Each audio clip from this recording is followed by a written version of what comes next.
काय रे, पुन्हा त्याच गोष्टीचा विचार? जी गोष्ट घडली ती घडून गेली. जी गोष्ट तुझ्या भविष्यात कामाची सुद्धा नाहीये, तिचा विचार करून स्वतःचा आज का जाळतोयस? अरे वीर्या, त्रास त्या परिस्थितीचा नाहीये.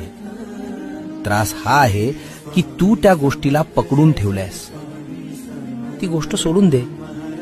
बघ, त्रास होतोय की नाही. तुला देवाने हे मन दिलंय, तो एक राजवाडा आहे.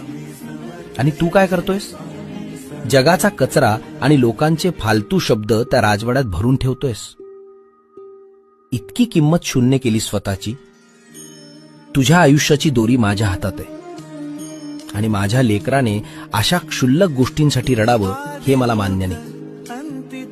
आज, आत्ताच, या क्षणाला तो विषय मनातून काढून टाक. फेकून देते ओझं. हलकं वाटतंय ना आता? असंच राहा. जग काय म्हणतंय, काय झालं, कोणी काय केलं,